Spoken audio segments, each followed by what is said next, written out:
જય હિન્દ મિત્રો, village physical defence એકેડેમીમાં તમારા બધાનું ફરીથી હાર્દિક સ્વાગત છે. તો કેમ છો બધા વિદ્યાર્થી મિત્રો? હોપ સો બધા મજામાં હશો. તો મિત્રો આજે આપણા જોડે નવદીપ છે એન્ડ એનું જે ફિઝિકલ જે છે એ પૂરું થયું છે. એન્ડ તમે જાણીને નવાઈ લાગશે કે અત્યારે કયું ફિઝિકલ છે. અત્યારે જે ફિઝિકલ હતું CISF ફાયરમેન, રાઈટ? હા.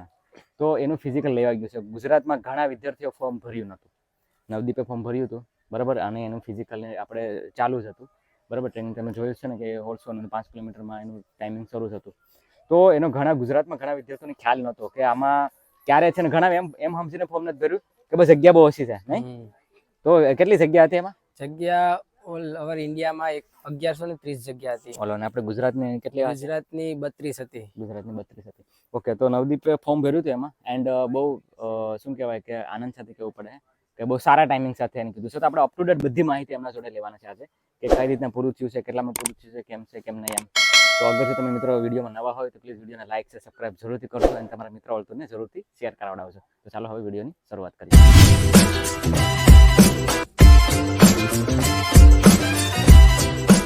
ઓકે મિત્રો, તો વિડીયોની શરૂઆત કરીએ. તો મિત્રો ફર્સ્ટ ઓફ ઓલ મને એ કે CISF ફાયરમેનનું ફોર્મ ક્યારે ભરાઈ જાય? કે ગુજરાતના ઘણા વિદ્યાર્થીઓને ખ્યાલ નથી. એના ફોર્મની શરૂઆત કંઈક 8મા મહિનાની વચ્ચેના ભાગમાં શરૂ થઈ હતી, 15-16 તારીખની વચ્ચે. ને 9મા મહિનાની 30 તારીખ સુધી છેલ્લીની તારીખ હતી. 9મા મહિનાની 30 ક્રુશિયલ ડેટ કે. એન્ડ આગળ એમાં પછી પ્રોસિજર કઈ રીતના થઈ હતી? મતલબ એમાં કઈ તારીખે મતલબ જવાનું થયું હતું? મતલબમાં એના ફોર્મ ભરાને ને ફોર્મ ભરવામાં એક વસ્તુ હતું કે સાયન્સ સબ્જેક્ટ હોવું જોઈએ 12th પાસ માટે. 12th પાસ માટે સાયન્સ હતું. હા, અને એના પછી ફોર્મ ભરાણા પછી 2.5 મહિના પછી કન્ફર્મ ગ્રાઉન્ડ આવ્યું. કન્ફર્મ ગ્રાઉન્ડ હતું. હા, ને ગ્રાઉન્ડમાં મતલબ કેટલા મીટરનું ગ્રાઉન્ડ હતું? ને ગ્રાઉન્ડમાં પૂરું 2500 નો ટ્રેક હતો. 2500 રોડ ઉપર 2500 આવવાનું, 2500 જવાનું. ક્યાં હતું? ક્યાં ગ્રાઉન્ડ ક્યાં આવ્યું હતું? ગ્રાઉન્ડ હતું મુંબઈ RCFL કેમ્પમાં. RCFL કેમ્પમાં? હા. ઓકે. ચેમ્બુર. તો મુંબઈ RCFL કેમ્પમાં ચેમ્બુરમાં એમનું ગ્રાઉન્ડ હતું, બરાબર. કેટલા વિદ્યાર્થીઓ મતલબ દોડ્યા હતા ને શું કહેવાય, શું ટાઈમિંગ રહ્યો હતો? દોડાવવામાં તો ટોટલ વિદ્યાર્થીઓ હાજરમાં તો 155 ની આસપાસ હતા. એમાં પહેલી વખત હાઈટ માપી બીમથી. બીમમાંથી ટોટલ 125 પાસ છે અને 125 ને રનિંગમાં ઉતાર્યા. ઓકે. 125 ને રનિંગમાં ઉતાર્યા પછી રનિંગ પૂરું 5 કિલોમીટર છે 24 મિનિટનું. એટલે એમાંથી 77 છોકરા પાસ થયા ટોટલ. 77 રનિંગમાં. ટાઈમિંગ શું રહ્યો હતો તારો? મારો ટાઈમિંગ હતો 20:40 ની આસપાસ. ખૂબ જ સારી વસ્તુ કહેવાય કે 20:40 માં ત્યાં પૂરું કર્યું છે. આની પહેલા આપણે જીડીમાં પણ ટાઈમિંગ અપ્રોક્સિમેટલી આની આજુબાજુ હતો ને, બરાબર. ત્યારથી લઈને અત્યાર સુધી સતત મહેનત ચાલુ હતી બોયઝની. એન્ડ ફાયરમેનનું ચેમ્બુરમાં જઈને પણ ગ્રાઉન્ડ એને મારી લીધું છે. તો બહુ ખૂબ સારી વસ્તુ કહેવાય ને વિલેજ ફિઝિકલ ડિફેન્સ એકેડેમી માટે પણ ગર્વની વાત કહેવાય કે જે બોયઝ જે છે એ પાસ કરેલું છે. હવે આગળ પ્રોસેસ શું છે ત્યાં? આગળ પ્રોસેસ એવું છે કે હવે પરીક્ષા છે, એક્ઝામ લેવા છે, written exam. Okay. Written exam Baroda અથવા મુંબઈ પાછું લઈ શકે. અંદાજે કઈ કીધું છે? મતલબ અંદાજે લોકોએ એવું કઈ કીધું નથી, પણ ગયા વર્ષનું જો જોઈએ તો ગયા વર્ષે 6 મહિના પછી આવ્યું હતું ગ્રાઉન્ડ. 6 મહિના પછી. હા. ઓકે.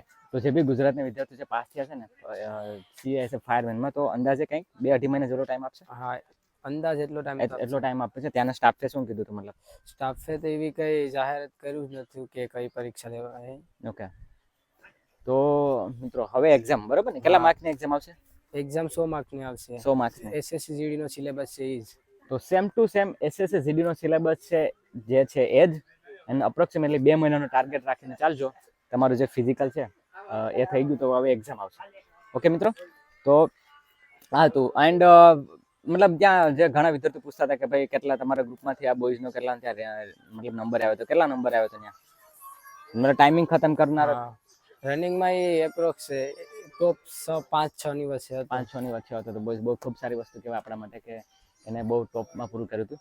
તો પછી આ મેડિકલી પ્રોસેસ પછી છે લાસ્ટમાં? હા, એક્ઝામ રિટર્ન એક્ઝામ પછી મેડિકલ હશે. તો મિત્રો આ હતું આપણા બોયઝનું જે CISF ફાયરમેનનું જે એને ફિઝિકલ કમ્પ્લીટ કર્યું છે ટોપ સાથે, બરાબર. તો ખૂબ જ ગર્વની વાત છે મારા માટે પણ અને વિલેજ ફિઝિકલ ડિફેન્સ એકેડેમી માટે કે એટલા સમયથી એને બાકી ઘણા વિદ્યાર્થીઓ ફેલ બી થયા હતા, રાઈટ? હા, ઘણા ફેલ થયા. 125 માંથી 77 પાસ. 77 પાસ થયા. બધું તમે હલકામાં નહીં લેશો મિત્રો. હજી બી કહું છું, બરાબર, કે આવી કોઈ નાની ભરતી આવે ને તો એને જવા ના દેશો, બરાબર. કેમ કે એ ક્યારે તમને બી નહીં ખબર હોય કે ક્યારે આવીને જતી રહેશે અને તમારા ચાન્સીસ ક્યારે બી એમાં બી બની જાય. કેમ કે ઘણા વિદ્યાર્થીઓ GDમાં ફેલ થયા હતા.